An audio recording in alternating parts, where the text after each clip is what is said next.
I just built the app I always wished existed. A usable, beautifully organized travel companion, and I built it myself in minutes, even though I'm not a developer. It has a clean visual timeline for every day of your trip. It stores your flights, hotels, activities, transportation. You can add every document if you need for check-in and boarding, and I even made a mobile-friendly version so I can pull it up while traveling. And the crazy part, I put all of this together with Mocha without lifting a single technical finger. Normally, building something like this would mean setting up databases, figuring out authentication, connecting API, and deploying for hosting.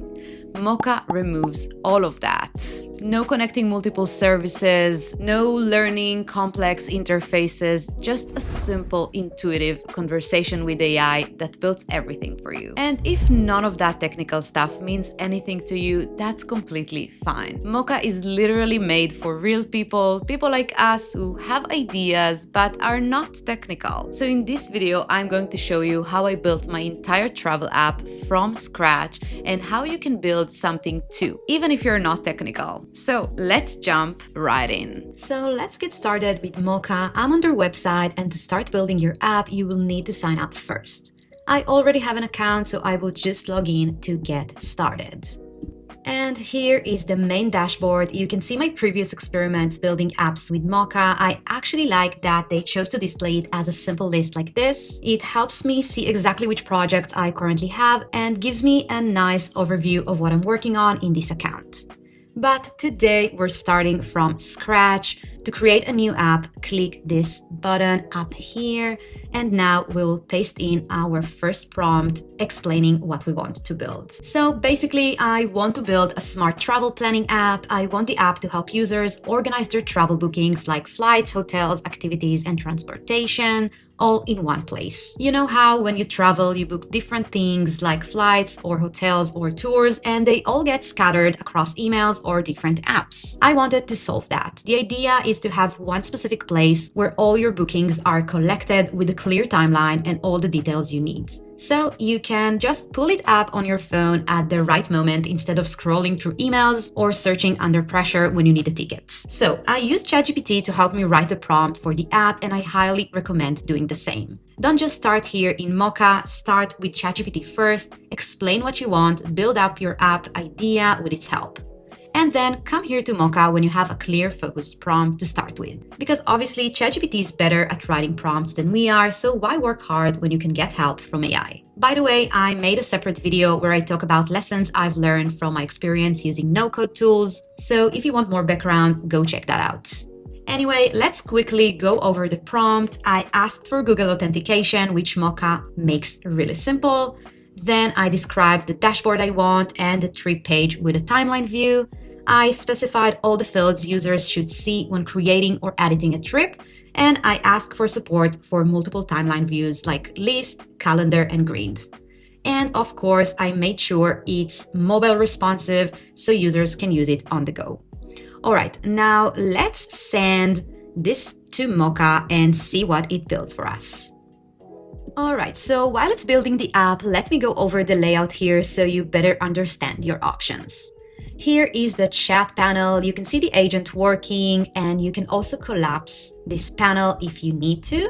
Let me bring it back. You can upload documents by clicking here, like screenshots or any images you want to use in the app. You can also switch to discuss mode that lets you just chat with the AI without actually make changes. And obviously, you can make another request once the AI finishes working, right here. Up here in the navigation menu, if you are on build mode, you will get a live preview once the AI finishes generating your app.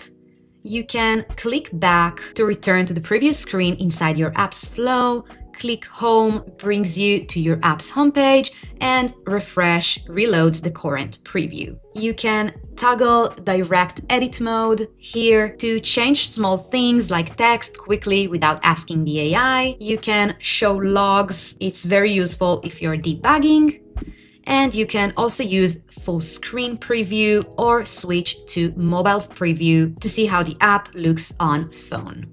And if you go to the code tab up here, you will see all the code that powers your app.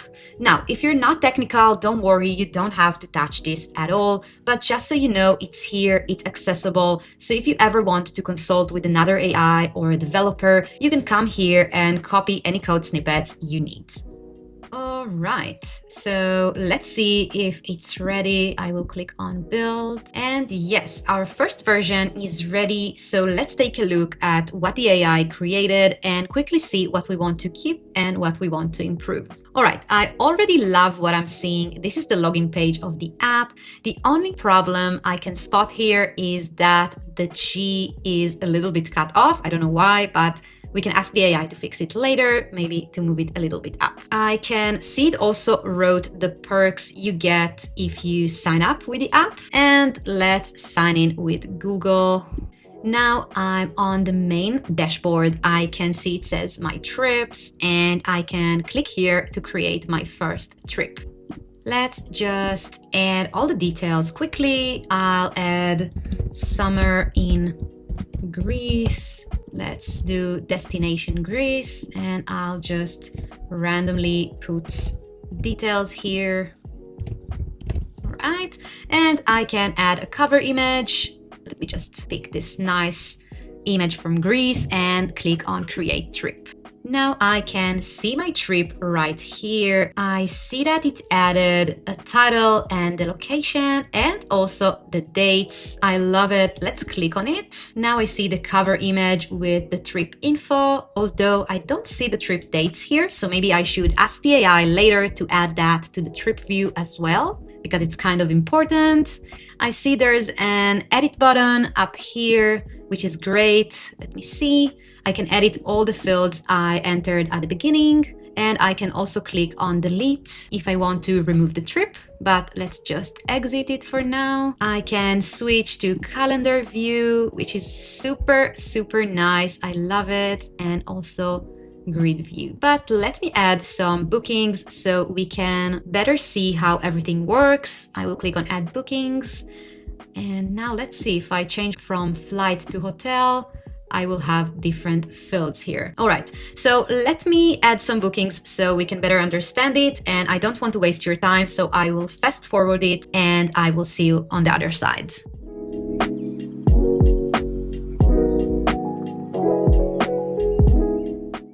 Just a quick note before I finish.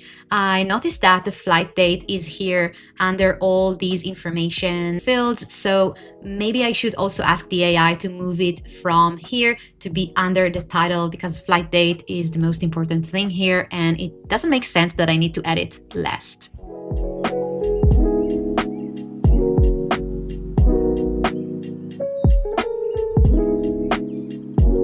Basically, when you're building your app, just add as much data as you can so you're able to properly test it. I spotted a few things I want to change while adding all the information here. Right now, I also see that I don't get a lot of information in the list view. For example, I'd like to see the hour of the flight or maybe more details in this view. If I switch to the calendar view, it's still not exactly how I want it to look, but I won't waste your time here. Just remember, add sample data to your app so you can test it as a user. I've already prepared a prompt to send to the AI. Obviously, I used ChatGPT to help me write it, just like I did when creating the first prompt for the app. I explained what I want to change, and ChatGPT turned that into a full prompt I can send right here in Mocha. So I will paste the prompt here and let's send it. And while the AI is working on that, let's look at what else you can do when building apps in Mocha. By the way, you can revert a request by going to the request you want to revert. Let's go to the previous one. Click on these three dots and selecting undo.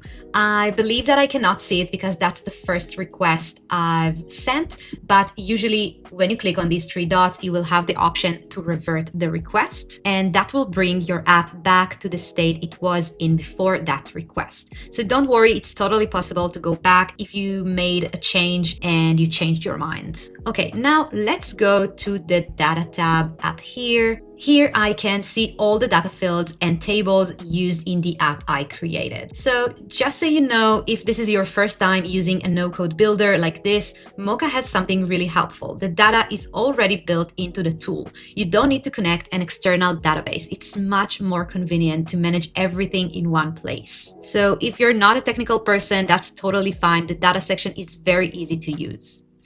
I can see the users table with all the users who sign up to the app. Right now, it's just me here. If I go to bookings, I will see all the bookings I've entered to the app. You see all the information here in the data tab. Same for the trips table. I can see every trip I created in the app.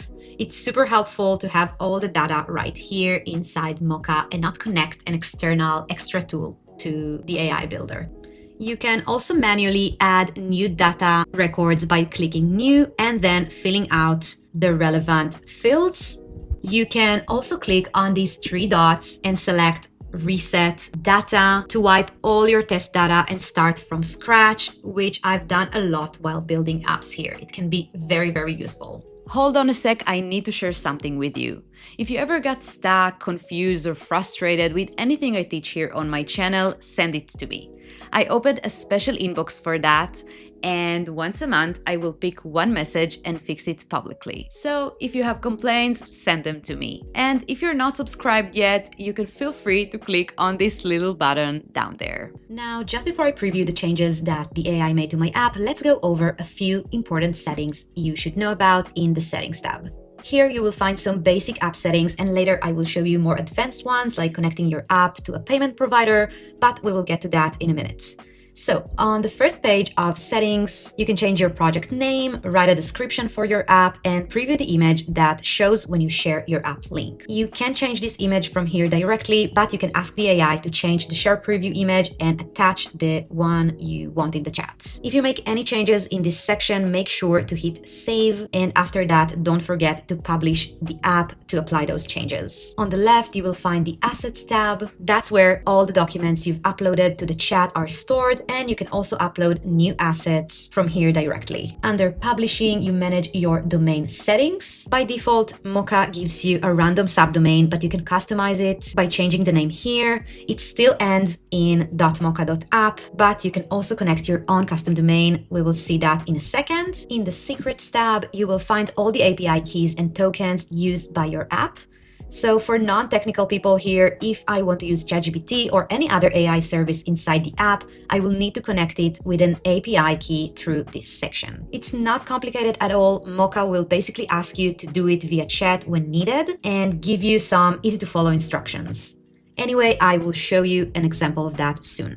Google Sign-In is where you manage your Google authentication setup, and then there's the Knowledge tab. That's where you can give Mocha extra instructions that will follow in every prompt. Like the example here, use British English spelling or follow my brand voice. It's a great place to define some ground rules to make the AI more accurate for your needs. And finally, here is where you can add a custom domain or even buy a domain directly through Mocha's partners. All right, so we're done with the settings. Now let's preview the changes the AI made to my app. And after that, I will show you how to connect your app to a payment system so you can start monetizing it. Alright, so now let's quickly see how the AI handled my requests. I'll enter the trip in Greece I created. I asked it to add icons and also display the trip dates in the trip view. So it did it great. And I can see that it also added more information here in the list view, which is nice. When I switch to the calendar view, I can see it still needs some improvement here. But when I click on an item, I can see it nicely in the card. And I can also download the document I attached. But you know what? Let's check out the mobile view because I want the app to be very mobile friendly so users can just open it on their phone while they're traveling. Okay, I've clicked on switch to mobile view and let's go back to the main page. This is how it looks on mobile. That's actually so cute. I love it. Let's enter the trip in Greece again. I can see the list, very nice. Let's go to calendar view. This is definitely still needs improvement on mobile as well. Let's go to grid view. Alright, same with grid view. It's cute, but I like to see more info on those cards. Let's maybe click on add new bookings. It's a bit crowded here, but when I switch to activity, it looks better. I love that it's more minimal when there aren't too many fields, so maybe I need to rethink how to simplify that view for mobile. So as you can see, you can really make your app responsive so it works well on both desktop and mobile. But just so you know, Mocha doesn't support building native apps for the App Store. You should treat this as a web app, which means users will only open it in their phone's browser. Now let's paste the next prompt I want to send to Mocha, where I'll ask it to add a profile page and an option to connect a payment provider. I will go with PayPal just for this example, but you can also connect it to Stripe or Lemon Squeezy, and I believe they are adding more integration all the time. So if you want to connect something specific, you can ask the chat if it's possible. Just click on the discuss mode and ask if your preferred provider is supported. Alright, I'll paste in the prompt and we will get to that in a minute. Let me show you while it's loading how you can publish your app. You don't have to wait until the app is fully ready. You can publish it at any stage of building just to check how it looks on your phone or in your browser, instead of relying only on this preview mode inside Mocha. So I will click up here on publish and I can see my URL right here. I can also edit it if I click here. It takes me to the settings where we saw earlier. I'll just go back to publish and then all I need to do is click on publish app right here. But now I cannot do that because the AI is working, but once it will finish, I will be able to just click on that and then just enter this link and see my app on the browser. Let's check how the AI is progressing. All right, so I asked it to connect to PayPal for a one-time payment of $9.99. So now it asked me to add a secret value named PayPal client secret, and I need to enter this value here. So if you don't know how to do that, just click on walkthrough. And then it will open a small guide with step-by-step instruction on how to connect your app to PayPal. Usually it will send you to a developer dashboard, also on Stripe, and then you will need to look for your client secret. Specifically in PayPal, you will need a business account, because if you don't have a business account, it will only let you copy the API from a sandbox, which is where you test stuff, and it won't really work. So you will need to switch it to live, and you'll be able to switch to live only if you have a business account. So just so you know that. So let me just pause the video for a second. I will find my PayPal secret key and I will paste that here so you can see how it works. All right, so I will just paste in my key and I will submit that. It says that PayPal client secret created, and sometimes it's not enough and you will need also client ID. And if you didn't do it via chat, you can always go to settings up here, and here in secrets, you will see a place where you need to enter your client ID and in general, manage all your secrets here in Mocha. Now let's see the profile page it builds for me. I've also asked it to create a specific page for profile. Here I can see all the information about my account, and I can also see that I have only 1 out of 1 trip used, so I cannot add more trips. I will need to check that out if it's actually don't let me add more trips because I didn't pay. Yes, that's genius. So now I need to go to profile and click on upgrade. Let's see. No, so it's not working because probably I need to add client ID also to Mocha to make it work. But you got the idea. It's super, super easy. Just enter your information from the app you want to connect. It will give you a step-by-step guide, so it's super easy and you can basically monetize your apps directly from Mocha. Building this travel app shows us how fast AI can bring you from idea to product. But here's the catch. Most people still build slowly. Not because the tools aren't good, but because their process isn't. So in my next video, I'm sharing the 4 rules I learned the hard way that make building with AI way faster. So if you want to save time, credits, and avoid the rookie mistakes, watch that one next.